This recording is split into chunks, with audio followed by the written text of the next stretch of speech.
അനസ് റളിയല്ലാഹു അൻഹു അവരുടെ മകളുടെ സംഭവം പറയുന്നുണ്ട്. ജാഅത് ഇംറഅത്തുൻ ഇലാ റസൂലില്ലാഹി സ്വല്ലല്ലാഹു അലൈഹി വസല്ലം ഫഖാലത്, അന്നൊക്കെ നബി തങ്ങളുടെ മുമ്പിലേക്ക് വന്ന് ചില പെണ്ണുങ്ങളൊക്കെ പറയും, നബിയെ എന്നെ നിങ്ങൾ വിവാഹം ചെയ്തേക്ക്. എന്തിനാ പറയുന്നത്? അല്ലാഹുവിന്റെ റസൂലിന്റെ കൂടെ സ്വർഗ്ഗത്തിൽ ഇരിക്കാനാണ്, തങ്ങളുടെ ഭാര്യയാകാനുള്ള പദം, ആ ഒരു ഭാഗ്യം ലഭിക്കാൻ വേണ്ടി പറയാൻ. അങ്ങനെ ഇരിക്കുമ്പോൾ ഒരു പെണ്ണ് വന്നു, യാ റസൂലല്ലാഹ് അലക ബി ഹാജ, എന്നെ കല്യാണം കഴിക്കണോ നബിയെ, എന്നെ അങ്ങേക്ക് വേണോ എന്ന ചോദ്യം ചോദിച്ചു. ഫഖാലത് ബിൻതു അനസ്, അനസ് റളിയല്ലാഹു അൻഹുവിന്റെ മകൾ പറഞ്ഞു, മാ അഖല്ല ഹയാഅഹ, തീരെ ഒരു നാണമില്ലാത്ത പെണ്ണ്. വാ സൗഅത, എന്തൊരു മോശമാണിത്. അലക ബി ഹാജ എന്നൊരു, എന്നെ കൊണ്ട് നിങ്ങൾക്ക് വല്ല ആഗ്രഹമുണ്ടോ എന്ന ആ വാക്കിന്റെ അർത്ഥം അതാണ്.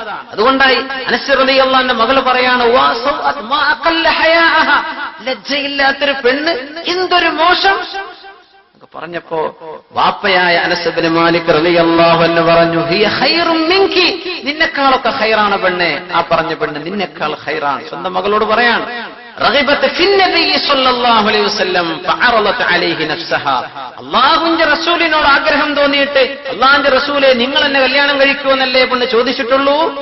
അല്ലാഹുവിന്റെ റസൂലിനോട് സ്നേഹം തോന്നിയ പെണ്ണല്ലേ, എന്നെക്കാളോ ഖൈറിനെയാണെന്ന് സ്വന്തം മകളോട് അനസ് റളിയല്ലാഹു തആല. ഈ ഹദീസൊക്കെ ഉദ്ധരിച്ചുകൊണ്ട് ഉലമാ പറയാണ്, അന്ന് നിക്കാഹ്, കല്യാണം എന്ന് പറഞ്ഞ സംഗതികൾ ഇത്രയേ വേണ്ടൂ. അത് ഞാൻ നിന്നെ നിക്കാഹ് ചെയ്യാണെന്ന് പറഞ്ഞാൽ അവിടെ ഈജാബും ഖബൂലുമായി അവിടെ നിക്കാഹ് നടന്നു, ഇത്രയേ ആവശ്യമുള്ളൂ. ഈ ചടങ്ങാണ് നമ്മളങ്ങോട്ട് വലുതാക്കി ആലോചിക്കുമ്പോഴും മനുഷ്യന്മാർ പേടിക്കുന്ന രീതിയിലേക്കായി തീർന്നത്. അല്ലെ, പെൺകുട്ടി ജനിക്കുമ്പോഴേക്ക് ആലോചിക്കുന്ന പടച്ചോനെ ഇവിടെ കല്യാണം കഴിച്ചു വിടണല്ലോ എന്നാണ്. ഇവിടെ ചെറിയ പൈതൽ ജനിച്ചപ്പോ സുബ്ഹാനല്ലാഹ്. ആരാണ് ഇങ്ങനെയൊക്കെ മാറ്റിയത്? നമ്മളാണ്. അല്ലാഹുവിന്റെ ശരീഅത്ത് നമ്മുടെ മുമ്പിൽ ഉണ്ടായിരിക്കെ നമ്മളായിട്ടുണ്ടാക്കിയ അനാവശ്യങ്ങളാണ് ഇതൊക്കെ. അതുകൊണ്ട് അല്ലാഹുവിന്റെ റസൂൽ സ്വല്ലല്ലാഹു അലൈഹി വസല്ലമ തങ്ങളും അവിടുത്തെ അസ്ഹാബും കാണിച്ച ചര്യയിലേക്ക് നിക്കാഹുകളെ, ചടങ്ങുകളെ, നമ്മുടെ വിവാഹ ചടങ്ങുകളെ വളരെ ലഘുവായി, വളരെ എളുപ്പമുള്ളതായി അല്ലാഹുവിന്റെ ദീൻ കാണിച്ച രീതിയിലേക്ക് കൊണ്ടുവരെ അല്ലാഹു തആല സഹായിക്കുമാറാകട്ടെ. അന്നൊക്കെ മഹർ കൂട്ടി ചോദിക്കുന്ന കാലമാണ്. അല്ലെ, ഉമർ റളിയല്ലാഹു തആല അൻഹു അതിൽ ഇടപെട്ടിട്ടുണ്ട്. അറബ് ലോകത്തുള്ള വിഷയം അതാണ്. നമ്മുടെ സ്ത്രീധനമാണ്. പറഞ്ഞിട്ടുണ്ട്, സ്ത്രീധനം ഹലാലോ ഹറാമോ എന്നൊരു മസ്അലയുടെ ഒരു ചർച്ചയല്ല, വിഷയം നമ്മൾ മനസ്സിലാക്കണം. എന്താണ് അവിടെ വിഷയം? അത് ഒറ്റടിക്ക് ഇത് ഹലാലാണ് അല്ലെങ്കിൽ സ്ത്രീധനം ഹറാമാണ് എന്ന് ഒറ്റടിക്ക് പറഞ്ഞാൽ ഹലാലാകുന്ന ചില വശം ഹറാമാവുകയും ഹറാമാകുന്നത് ഹലാലാവുകയും ചെയ്യും. നമ്മൾ വിശദീകരിച്ച് മനസ്സിലാക്കണം. നിങ്ങൾ മനസ്സിലാക്കിയിട്ടുണ്ട് എന്നാണ് എന്റെ ധാരണ. അതാണ് നമ്മൾ മുമ്പ് ചർച്ച ചെയ്തിട്ടുണ്ടോ എന്ന് തോന്നുന്നു. എപ്പോഴാണ് ഇത് ഹലാലാവുക? ഒരു മുതലാളിയായ വാപ്പ തന്റെ മരുമകനായ പുതിയാപ്പിളക്ക് എന്തെങ്കിലും ഒരു ഹദിയ, ഒരു സമ്മാനം ഇയാൾ കൊടുക്കാൻ അയാൾക്കത് കഴിയും. അയാളുടെ സമ്പത്ത് ഹലാലായ സമ്പത്ത് എന്ന് കൊടുക്കാൻ അയാൾ എല്ലാവർക്കും കൊടുക്കുന്ന ആളാണ്. സ്വന്തം മരുമകനായപ്പോ തനിക്ക് ഇഷ്ടപ്പെട്ട ഒരു മകനാണ്, തന്റെ മകനെ പോലെ ആവേണ്ട ആളാണ്. അയാൾക്ക് ഇതാ ഒരു സമ്മാനം കൊടുക്കുന്നു. ഹലാലാണ്, ജായിസാണ്. ഹദിയ ജായിസല്ലേ? ജായിസാണ്. ഒരാൾ വന്ന് ചോദിക്കാൻ അല്ലെങ്കിൽ ആവശ്യപ്പെടുകയാണ്, എനിക്ക് ഇത്ര വേണം, ഇത്ര തരണം, ഇത്ര കൊടുക്കോ ഇല്ല. ഈ അമ്മാവന്മാരെ വല്ലാത്ത റോൾ ആരംഭിക്കും. ഈ അമ്മാവന്മാർക്ക് ഈ പണി ആരാ കൊടുത്തത് എനിക്കറിയില്ല. അമ്മാവന്മാരാണ് ഈ പണിയിലൊക്കെ ഇടപെടുക. അത് അമ്മാവൻ പറയട്ടെ. ഏതാ ഈ അമ്മാവന്മാർ? അള്ളാഹുവിന്റെ റസൂലിന്റെ ദീനിന്റെ അഹ്കാമുകൾ ഉണ്ടായിരിക്കെ അതിനെ നമുക്ക് ചാടിക്കടക്കാൻ പറ്റുമോ? നമ്മൾ ഈ കച്ചവടവൽക്കരിക്കുന്ന രീതി നിർത്തണ്ടേ? എത്ര മോശമാണത്. പെണ്ണിനെ കച്ചവടവൽക്കരിക്കല്ലേ അത്? നിക്കാഹിന്റെ പേരിൽ നയാ പൈസ ഒരാളോട് ചോദിക്കാനുള്ള അവകാശം ശറഅ് നൽകിയിട്ടില്ല. നമുക്കൊരു അവകാശങ്ങളിലേ ചോദിക്കാൻ പറ്റുള്ളൂ. നീ നിന്റെ കയ്യിൽ നിന്ന് മഹർ കൊടുത്ത് സ്വീകരിക്കേണ്ടതിന് പകരം അയാളുടെ അടുത്ത് നിന്ന് ഇങ്ങോട്ട് വാങ്ങിക്കേ. ഇത് എവിടുത്തെ റൂളാണ്? അങ്ങനെ ഒരു റൂള് ശരീഅത്തിലില്ല. ഒന്ന്. പിന്നെ നിങ്ങൾ ചോദിച്ചാൽ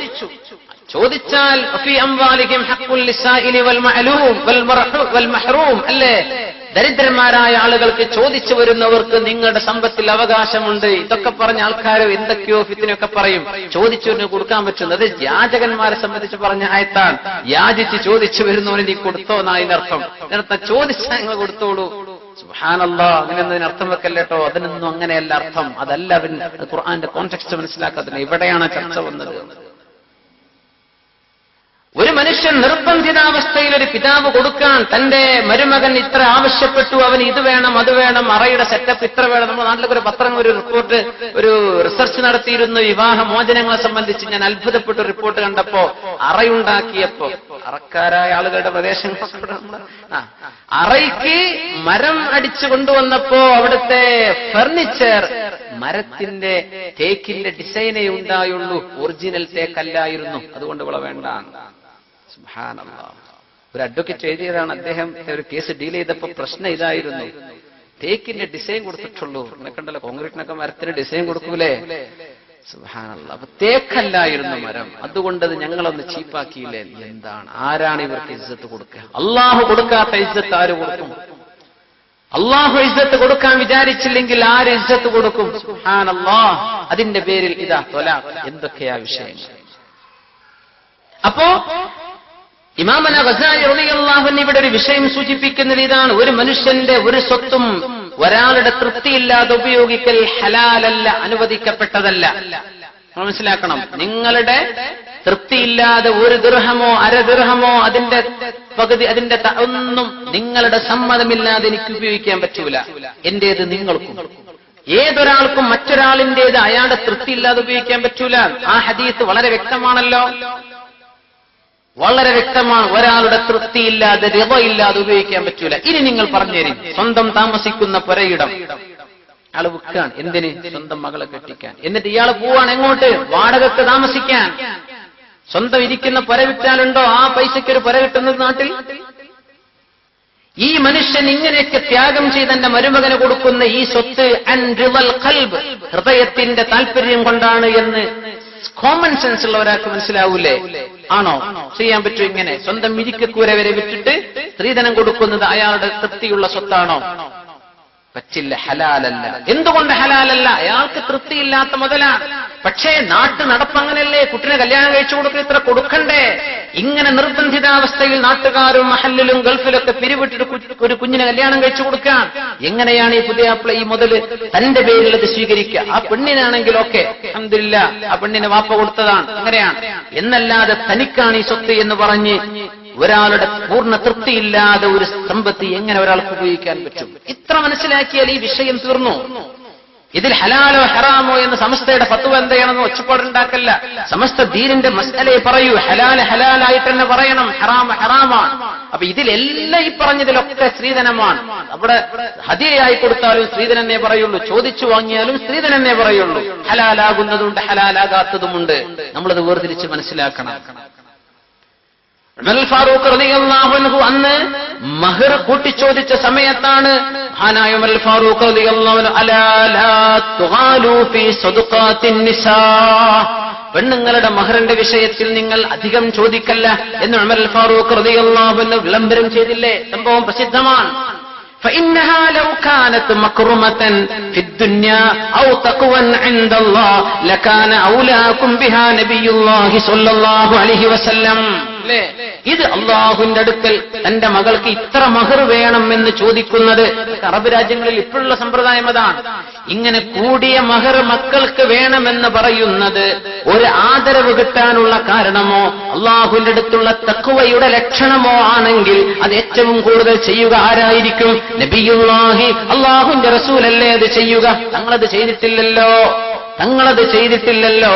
മാ അലിംനാ റസൂലുള്ളാഹി സ്വല്ലല്ലാഹു അലൈഹി വസല്ലം നകഹ ശൈഅൻ മിൻ നിസാഇഹി വലാ അൻകഹ ശൈഅൻ മിൻ ബനാതിഹി അലാ അക്തറ മിൻ 12 ഉഖിയ.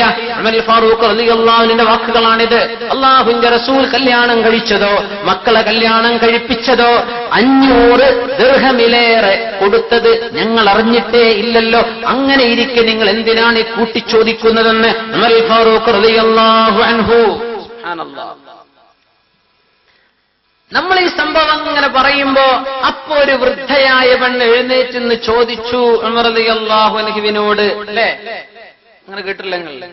ഒരു വൃദ്ധയായ പെണ്ണ് ചോദിച്ചു, ഞങ്ങൾക്ക് ഹലാലാക്കിയതിൽ നിങ്ങൾ ഇടപെടുകയാണോ എന്ന് ചോദിച്ചു. അപ്പോൾ ഉമർ റളിയല്ലാഹു അൻഹു എന്നാ പിന്നെ ഞാനൊന്നും പറയണില്ലേ എന്ന് പറഞ്ഞതിൽ സമ്മതം മൂളി എന്ന് നമ്മൾ കേൾക്കാറുണ്ട്, അല്ലേ? അങ്ങനെ കേൾക്കാറുണ്ട്. അത് ഖിസ്സയാണ്, ഒരു ചരിത്രമാണ്. ഇതിനെ സംബന്ധിച്ച് ഉലമാ പറയുന്നത് അമ്മാ ഖിസ്സത്തു റദ്ദിൽ മർഅ അലാ ഉമറ ഫഹിയ ദഈഫ. ഉമർ റളിയല്ലാഹു അൻഹു ഇങ്ങനെ ഒരു അഭിപ്രായം പറഞ്ഞിട്ട് ഒരു പെണ്ണ് അതിന് എതിര് പറഞ്ഞു എന്ന സംഭവം ദഈഫത്തുൻ, അത് ദഈഫാണ്. മഹാനായ സുബൈർ ഇബ്നു ബക്കാർ റളിയല്ലാഹു അൻഹു ആ ഹദീസ് മുൻഖത്തി ആണ് എന്ന് പറഞ്ഞു. കമാ ഖറർ അൽ ഹാഫിദ് ഇബ്നു ഹജർ അൽ അസ്ഖലാനി ഫത്ഹുൽ ബാരിയിൽ മഹാനായ ഇബ്നു ഹജർ റളിയല്ലാഹു അൻഹു ഈ സംഭവം മുൻഖത്തി ആണ്, അടിസ്ഥാനരഹിതമാണ്, പെണ്ണ് ഇങ്ങനെ എതിര് പറഞ്ഞു എന്നത്. ഉലമാവ് പറയാൻ അങ്ങനെ ഒരു പെണ്ണ് ഉമർ തങ്ങളോട് എതിർത്തു എന്നിരിക്കട്ടെ, അത് ഉമർ റളിയല്ലാഹു അൻഹു കേട്ടതിന് വഴങ്ങിക്കൊടുക്കുകയും ചെയ്യുന്നത് ഒരു ഖലീഫ അങ്ങനെ ഒരു ഏറ്റവും താഴെക്കടിയുള്ള ഒരാൾക്ക് മറുപടി കൊടുക്കുന്നതോ അതിനെ അംഗീകരിക്കുന്നതോ ഷൈഉൻ അദീം, അത് നല്ല കാര്യം തന്നെയാണ്. പക്ഷേ അത് തെളിയിക്കപ്പെട്ടിട്ടില്ല. ഈ സംഭവം നമ്മൾ പറഞ്ഞിട്ട് ആകെ പറയതാണ് ഒരു പെണ്ണ് എഴുന്നേറ്റെന്ന് പറഞ്ഞു, ആ ഭാഗമാണ് ഹൈലൈറ്റ് ചെയ്യുക. സംഗതി എവിടെയാണ്? ഉമർ റളിയല്ലാഹു അൻഹു നാട്ടിലെ ഒരു ദുരാചാരത്തിൽ ഇടപെടുന്നു എന്നതാണ് നാം ആലോചിക്കേണ്ടത്. ഉമർ റളിയല്ലാഹു അൻഹു ഒരു ദുരാചാരത്തിൽ ഇടപെടുകയാണ്. ആ ഇടപെടലാണ് നമ്മൾ മനസ്സിലാക്കേണ്ടത്. അതിന് ഒരു പെണ്ണ് എതിര് ചോദിച്ചു എന്ന സംഭവം ഖിസ്സയാണ്, ആളുകൾ കഥ പറയുന്ന സംഭവങ്ങളാണ്. തഫ്സീറിന്റെ ചില തഫ്സീറുകളിൽ തന്നെ വന്നിട്ടുണ്ട് ഈ സംഭവം. പക്ഷേ അതിന്റെ റിവായത്തുകൾ കൊടുത്തിട്ടില്ല. അത് മുൻഖത്തിആണ്. മുൻഖത്തിആയ അത് ആ റിവായത്ത് തെളിവ് എടുക്കപ്പെടാവുന്നതല്ല. അങ്ങനെ ഒരു പെണ്ണ് ചോദിച്ച സംഭവം ദഈഫാണ്. പക്ഷേ കഥ പറയുന്നവരും ചരിത്രം പറയുന്നവരും പ്രസംഗിക്കുന്നവരൊക്കെ പറയാറുണ്ട്. ഇത് ഉലമാഇനറിയാം.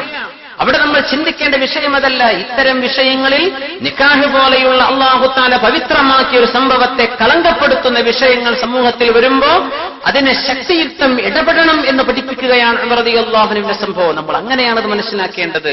സുബ്ഹാനല്ലാഹ്. അല്ലാഹു തആല നമുക്ക് ഇൽമു വർദ്ധിപ്പിച്ചു നൽകുമാറാകട്ടെ. വഅൻകിഹുൽ അയാമ മിൻകും വസ്സാലിഹീന മിൻ ഇബാദികും വഇമാഇകും യകൂനു ഫുഖറാഅ യുഗ്നിഹുമുല്ലാഹു മിൻ ഫദ്ലി. നിങ്ങളിൽ നിങ്ങളുടെ മക്കളിൽ, നിങ്ങളുടെ ആൺമക്കളിൽ പെൺമക്കളിൽ വിവാഹം ചെയ്തിട്ടില്ലാത്തവർ, ഭാര്യയില്ലാത്തവർ, ഭർത്താവില്ലാത്തവർ, അവർക്ക് നിങ്ങൾ നിക്കാഹ് ചെയ്യിച്ചു കൊടുക്കണം. രക്ഷിതാക്കന്മാർ, നാട്ടുകാർ, ഉത്തരവാദപ്പെട്ട ആളുകൾ അത് ചെയ്യണം.